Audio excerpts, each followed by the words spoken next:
How's it going, everyone? Welcome back to Syracuse Aviation, and welcome back to finally another model review. I can't say the last time I've done this.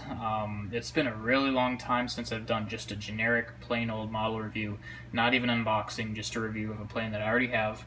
And I did do somewhat of a review of this one as part of the Airliners International model haul video. That video felt kind of rushed though.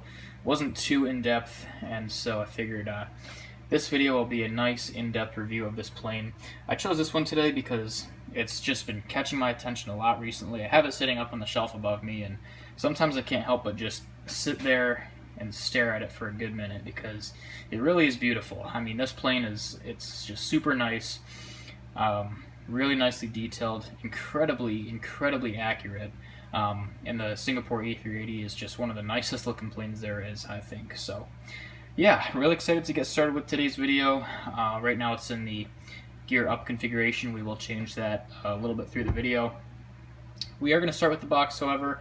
I'm not a huge airplane box fanatic, if you will, so I'm not really going to spend too much time here because that's not really what you came here to see. But in case you're thinking about getting this aircraft, if you can still find it, it's probably sold out most places.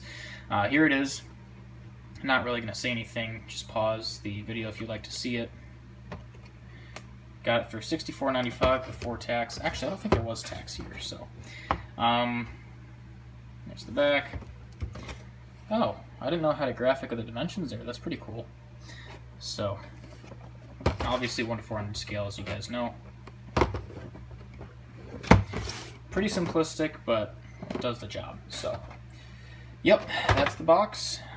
We might bring that back in as a little booster for this plane once we get the gear in. I'm actually going to take the camera off the stand for a little bit so you guys can hopefully see this a little bit better.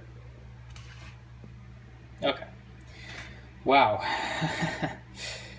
Yeah, the only issue really with the gear up configuration is the nose piece sticks down like a millimeter, probably less. You can barely see it there, but if you move it up, you can't really tell. So here's the nose. The nose is super accurate. It's really good. You got all your details up here, static ports, whatnot, your Star Alliance logo.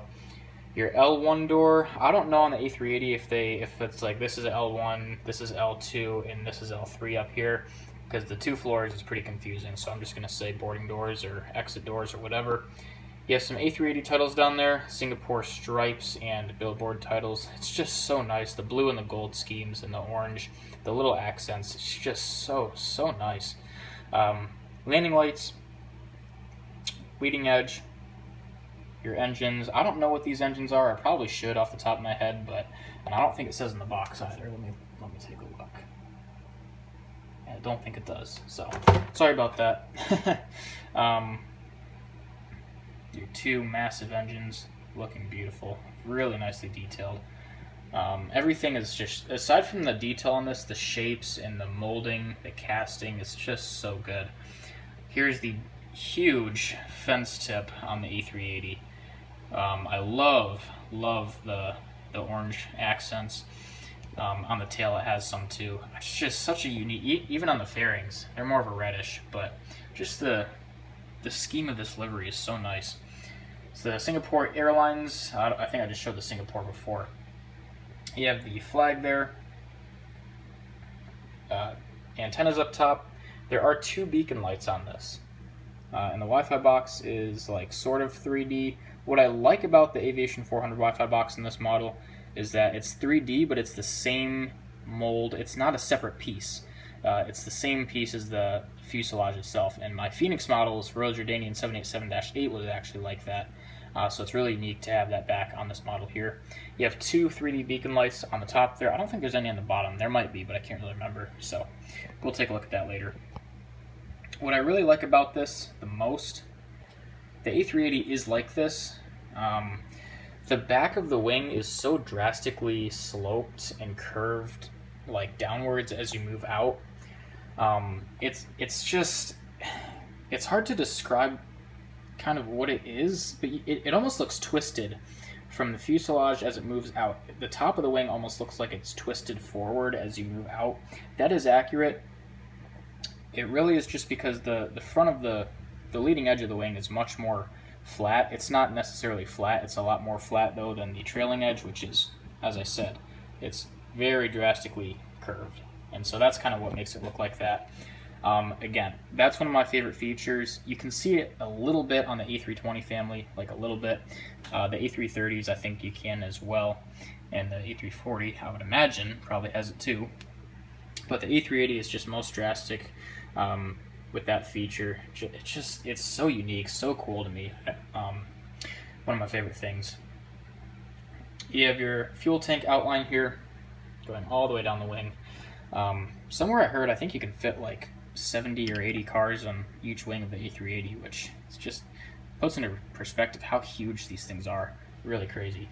The absolutely massive spoilers and your flap track fairings. There's your fuel dump little port there on the whatever you want to call that, the second fairing in from the leading or from the tip.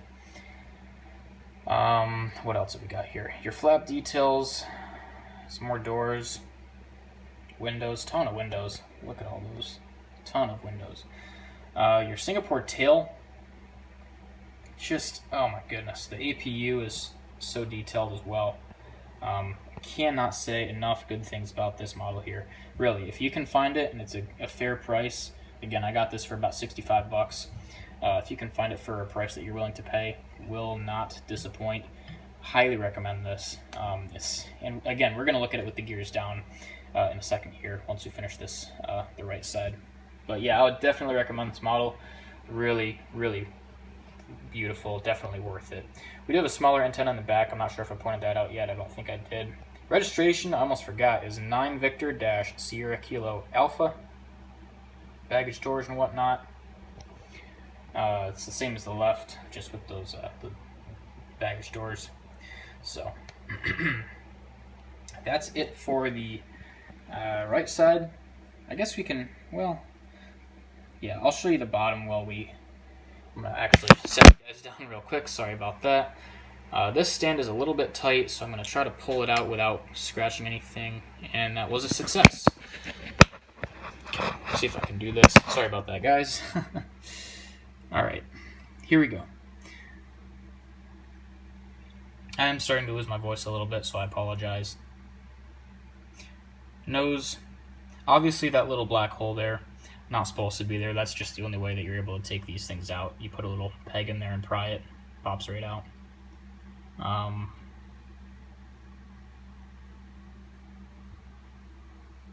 All kinds of goodies. Big area of gold. So beautiful. So beautiful. So now I'm going to show you guys how to take the landing gear, or switch the configuration, if you will. So we're going to start here with the main gears. It does come with 2 of these little pegs. I don't know why it gives 2, but it's a pretty nice gesture. So kind of stick it in there, pry it right out. They are magnetic and they stick pretty well. You don't have to worry about them falling out really ever, which is, I almost poked a hole in my finger. They're sharp. At any rate, I don't know what I was saying. Yeah, you don't have to worry about them really falling out if it's just on a stand. You know, if you bump it, they're gonna be pretty snug. The nose gear is magnetic, but mine is also held in by friction as well because it's very tight. It's not tight enough that it would necessarily break. You just, you got to pry it out a little bit more aggressively, for lack of a better word. So there we go. We're gonna put the gears in now. Here's the nose gear. Before we put it in, very nicely detailed. Excuse me. Just pops into that socket. Magnetic again. So it may appear loose, but it's always going to pop back to where you put it.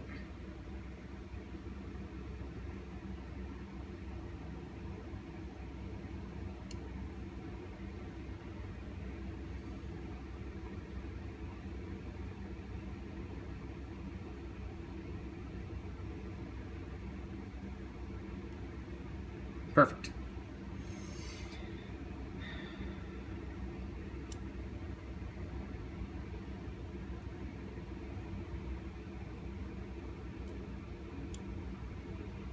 There you go. It's incredible stuff, guys. Really, it's just, it's crazy, really. All right, bring the box in, set the plane down, and there it is with the landing gears. Sorry. Well, so really, it's the same plane, obviously, just the gears holding it up. It's not on the stand. You can have it on the stand with the gears. Then you can show how the landing gears tilt, which I don't think I showed you guys yet. So,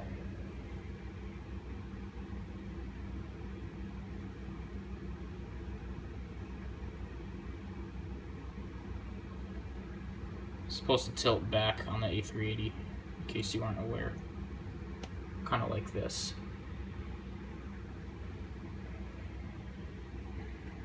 Forgot to show the underside of the wing, so there you go. I know I said wing, but there are 2 wings on this aircraft. Just for clarification, because I know some of you out there may not know that. So, yeah, that's really all I have for this aircraft. I'm going to actually put you guys back on the little tripod, or makeshift tripod, I guess. As I try to reconfigure this and put it back on the stand with the landing gear in. So, I highly recommend picking this aircraft up if you can find it. If I hadn't gone to airliners in Dallas, I probably wouldn't have been able to get this. Online, it was like at least $75, and there was only one place on eBay coming from China, and I didn't want to risk it. So, yeah. Definitely pick it up if you can. Good luck finding it, though. Maybe they restocked it, but I doubt it. Aviation400 is usually pretty limited. So that's it for this aircraft. Really hope you guys enjoyed. Yeah, I would probably give this a 10 out of 10. There's really nothing to complain about. You know, no model's perfect, but you can only come so close to being perfect. And this is the prime example of that. So, highly recommend this. Hope you guys enjoyed today's model review. If you did, please consider liking the video and subscribing to the channel. If you have any questions or comments, go ahead and leave me a comment below. Thanks for watching, and I will see you in the next video.